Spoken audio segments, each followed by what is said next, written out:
ठीक है, तो आज हम आप इन टॉपिक्स के ऊपर बात करने वाले हैं, जिनमें हमारा पहला टॉपिक क्या होने वाला है, साइन कन्वेंशन यानी चिन्ह परिपाटी। देखो, जब हम लेंस वगैरह या दर्पण के बारे में पढ़ते हैं तो उसमें कुछ हमारे पैरामीटर्स होते हैं। जैसे लेंस में हम जब ऑब्जेक्ट को रखते हैं और उसमें जो उसकी इमेज बनती है, उसकी ऑब्जेक्ट की डिस्टेंस यानी वस्तु की दूरी और प्रतिबिंब जहां हमारा बनता है उस प्रतिबिंब की दूरी को लेने के लिए हमें क्या करना पड़ता है, इस चिन्ह परिपाटी का प्रयोग करना पड़ता है, यानी कि साइन कन्वेंशन का यूज करना होता है। ठीक है, हमेशा मैंने आप लोगों को एक चीज पहले भी बताई है, चाहे हमारा लेंस हो या फिर दर्पण हो या मिरर हो, ठीक है, दोनों के लिए मान लेता हूं, क्योंकि अब हमारा कॉन्सेप्ट लेंस के लिए चलने वाला है। तो जैसे मान लेते हैं हमारे यहाँ पर एक लेंस है, ठीक है, ये कौन सा लेंस है हमारा, ये कौन सा लेंस है हमारा, मैंने यहां पर बनाया, बीच से मोटा और किनारों से पतला है, तो ये किस प्रकार का लेंस है हमारा, कॉन्वेक्स लेंस है, उत्तल लेंस है। ठीक है, इसके ठीक सेंटर में आप लोगों को दिख रहा होगा, वो इसको हम बोलते हैं ऑप्टिकल सेंटर यानी प्रकाशिक केंद्र। इस ऑप्टिकल सेंटर के हमेशा लेफ्ट साइड में, ऑप्टिकल सेंटर से हमेशा लेफ्ट साइड में हम क्या रखते हैं, ऑब्जेक्ट को रखते हैं, वस्तु को रखते हैं, जो कि मैं पहले ही बता चुका हूं आप लोगों को कि हमेशा हमें वस्तु जो रखनी है वो कहां रखनी है, बाईं ओर रखनी है। किस तरफ रखनी है, लेफ्ट साइड में रखनी है। मान लेते हैं यहां पर मैं एक ऑब्जेक्ट को रखता हूं, ठीक है, तो हम ये समझ पाएंगे कि चिन्ह परिपाटी किस प्रकार ली जाती है और चिन्ह परिपाटी के साथ साथ उन डिस्टेंस को, उन दूरियों को किस प्रकार हमने लेना है, इसको समझना है। ठीक है, अगर हम ऑब्जेक्ट को लेफ्ट साइड में रख रहे हैं तो लेफ्ट साइड की जो डिस्टेंस है, क्योंकि आप लोग जानते हैं कि यहां पर एक्स एक्सिस पे जीरो के लेफ्ट साइड में डिस्टेंसेस नेगेटिव ली जाती है। ठीक है, तो याद रखना है, क्योंकि हम वस्तु को बाईं तरफ रख रहे हैं, ऑब्जेक्ट को लेफ्ट साइड में रख रहे हैं, तो यहां पर जो हमारी ऑब्जेक्ट डिस्टेंस है वो नेगेटिव होती है, याद रखना है, और इसको यू से रिप्रेजेंट करते हैं। किससे रिप्रेजेंट करते हैं, यू से, और इसको माइनस लिया जाता है, याद रखना है, क्योंकि ये बाईं तरफ है लेफ्ट साइड में। लेफ्ट साइड की दूरी क्या होती है, ऋणात्मक, याद रखना है, और यू को हम क्या बोलते हैं, ऑब्जेक्ट डिस्टेंस बोलते हैं, जो कि हम पहले भी बात कर चुके हैं। क्या बोलते हैं इसको हम, ऑब्जेक्ट डिस्टेंस। ऑब्जेक्ट डिस्टेंस को यानी कि वस्तु की दूरी को किससे निरूपित किया जाता है, यहां पर वस्तु की दूरी को स्मॉल यू से हम निरूपित करते हैं। ठीक है, मान लेते हैं इस ऑब्जेक्ट की इस लेंस के थ्रू हमारी इमेज बनती है, कहां, मान लेते हैं इधर बन जाती है हमारी नीचे की तरफ। ठीक है, कहां बन जाती है, नीचे की तरफ। जैसे कि आप लोगों को मैंने पिछली वीडियो में सिखाया था कि इमेज कैसे बनाते हैं, एक रे को प्रिंसिपल एक्सिस के पैरेलल ले जाना है तो कहां से पास होगी, फोकस से। मान लेते हैं ये इसका फोकस है, ठीक है, और दूसरी रे को ऑप्टिकल सेंटर से डालेंगे तो कहां पास हो जाएगी, सीधी पास होगी, ये ध्यान रखना। तो ये देखो, इसकी इमेज यहां नीचे की तरफ कट होगी। आप लोग उस वीडियो को फिर से देख सकते हैं, पिछली वीडियो को जो हमने डाली है, उससे आप लोग इमेज बनाना सीख सकते हैं आसानी से। ठीक है, तो पहली रे को प्रिंसिपल एक्सिस के पैरेलल ले गए तो फोकस से पास होगी, दूसरी रे को ऑप्टिकल सेंटर से सीधे डालना है, यहां पर इमेज कट हो गई हमारी। ठीक है, अब हम इमेज की डिस्टेंस की बात करें, क्योंकि यहां इमेज हमारी राइट साइड में बनी है, तो राइट साइड में इमेज की डिस्टेंस को पॉजिटिव लेते हैं। ठीक है, ध्यान रखना है, राइट साइड में इमेज की डिस्टेंस को क्या लेते हैं, हम पॉजिटिव लेते हैं। ठीक है, तो यहां पर v स्मॉल v किस चीज को डिनोट करता है, इमेज डिस्टेंस को डिनोट करता है। ठीक है, इमेज डिस्टेंस। ठीक है, यानी कि जो v होता है ये इमेज डिस्टेंस होती है, प्रतिबिंब की दूरी, प्रतिबिंब की ये दूरी होती है। ठीक है, u होता है ऑब्जेक्ट डिस्टेंस, वस्तु की दूरी, और v होता है इमेज डिस्टेंस, प्रतिबिंब की दूरी होती है। आ रही बात समझ में। और क्योंकि प्रतिबिंब हमारे राइट साइड में बना है तो इस चीज का ध्यान रखना, यहां पर प्रतिबिंब राइट साइड में, तो इसलिए इसको पॉजिटिव लिया जाएगा। v की वैल्यू पॉजिटिव मैंने यहां रखी है और u की वैल्यू यहां क्या रखी है, हमने नेगेटिव रखी है, क्योंकि u लेफ्ट साइड में। समझ में आ गई बात। ये चिन्ह परिपाटी हमें यही सिखाती है कि हमें दूरियां किस प्रकार से लेनी है, कब पॉजिटिव लेनी है और कब नेगेटिव लेनी है। ठीक है, यहां पर अगर हमने ऑब्जेक्ट को देखें तो ऑब्जेक्ट क्या है हमारा, सीधा है बिल्कुल ऊपर की तरफ, और ऊपर की तरफ अगर हम हाइट को देखें तो ऊपर की वैल्यूज क्या होती है हमारी, पॉजिटिव। तो यहां पर ऑब्जेक्ट की जो हाइट आएगी, हाइट ऑफ ऑब्जेक्ट, ये पॉजिटिव होगी, याद रखना है।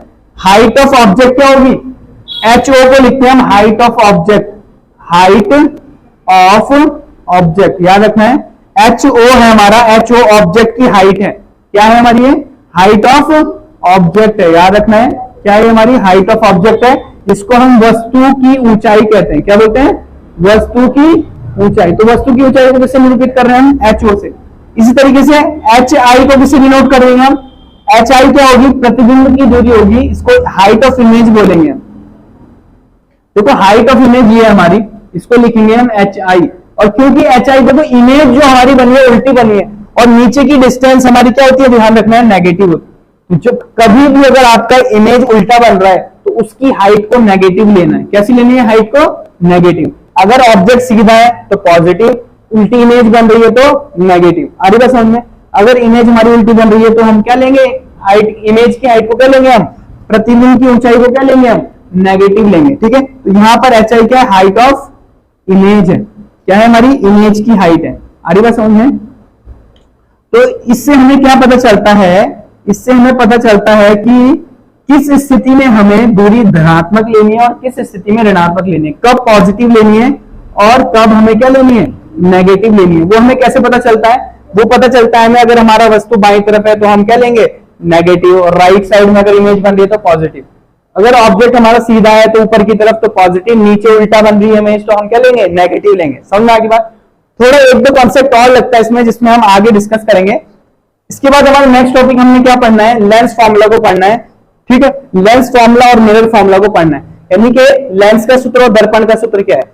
लेंस का सूत्र, लेंस फॉर्मूला क्या होता है, मैं लिख देता हूं, आप लोग याद रखेंगे, नोट कर लेंगे। 1/v minus 1/u is equal to होता है 1/f के। ठीक है, या इसको हम ऐसे भी लिख सकते हैं 1/v, ये माइनस की वैल्यू उधर जाएगी तो क्या होगा बेटा, ये माइनस का 1/u उधर जाएगा तो क्या हो जाएगा, प्लस का 1/u। तो ये दोनों के दोनों फॉर्मूले ही हमारे यूज होते हैं किसके लिए, लेंस के फॉर्मूले के लिए। ठीक है, और इसी के चलते हुए अगर हम मिरर फॉर्मूले की बात करें, इसमें क्या होता है, अगर हम देखें मिरर फॉर्मूले में होता है 1/v, यहां पर माइनस की जगह पर क्या आता है, प्लस आता है, याद रखना है। 1/v plus 1/u is equal to 1/f, और इसको हम ऐसे भी लिख सकते हैं 1/v इज इक्वल टू, ये प्लस का 1/u उधर जाएगा तो इक्वल 1/f के। इस पूरी वैल्यू 1/u को राइट साइड में ले जाओ, क्या आने वाला है, क्या जाएगा, माइनस का 1/u आ जाएगा। कैसे, यहां पर देखो माइनस का 1/u था, ये राइट साइड में गया इधर तो प्लस का 1/u हो गया, और यहां पर प्लस का 1/u राइट साइड में जाएगा तो ये माइनस का 1/u होगा। तो ये दोनों के दोनों फॉर्मूले आप लोगों को दिखाई दे रहे हैं। इन दोनों फॉर्मूलों को आप लोग नोट करेंगे। किसका फॉर्मूला ये वाला, 1/v minus 1/u is equal to 1/f, ये लेंस का सूत्र है, लेंस फॉर्मूला है।